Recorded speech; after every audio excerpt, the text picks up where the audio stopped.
ാവും എന്ത് എന്തല്ലേ മജീദ്ക്ക, നാട്ടിൽ നിന്നാൽ ഒന്നും അറിയണ്ട. ഒരു മാസത്തിൽ 4 ഞായറാഴ്ച കാണും. 4 ഞായറാഴ്ച മൂലയിൽ കിടക്കും. പോയി 4000 പോയി, 5000 പോയി.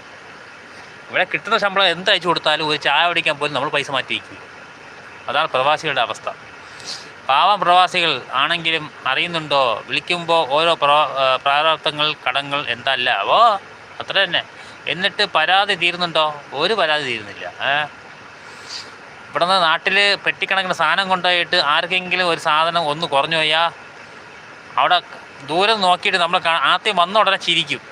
പേർച്ച വന്നു കഴിഞ്ഞാൽ ചിരിക്കും കേട്ടോ. പിന്നെ എന്തെങ്കിലും സാധനം കുറഞ്ഞാൽ പോകുന്നതിന് ആ മൂക്ക് മോന്തയും ഒരു മാറ്റം എന്നുവെച്ചാൽ അതിൽ ഒരു ഐറ്റം കുറഞ്ഞു പോയി. അങ്ങനെയുള്ള അവസ്ഥകളാണ്. നമുക്ക് കൊടുത്ത് നമുക്ക് ശീലമുള്ളതുകൊണ്ടാണ് കേട്ടോ. മൊത്തത്തിൽ പറയണേ, ഇന്ന ആളെന്ന് ചോദിച്ചാൽ പറയണല്ല, മൊത്തത്തിൽ എല്ലാവർക്കും ആ അവസ്ഥ അറിയാൻ പറ്റും. മജീദ്ക്കാർക്ക് ഞാൻ പറയുന്ന കാര്യങ്ങളൊക്കെ മനസ്സിലാവുന്നുണ്ട്. അതുകൊണ്ട് ഞാൻ ഇപ്രാവശ്യം പോകുമ്പോൾ ഞാനൊരു കാര്യം തിരിച്ചിരിക്കുകയാണ് കേട്ടോ. മൊത്തത്തിൽ ഒന്നും കൊടുക്കണ്ട.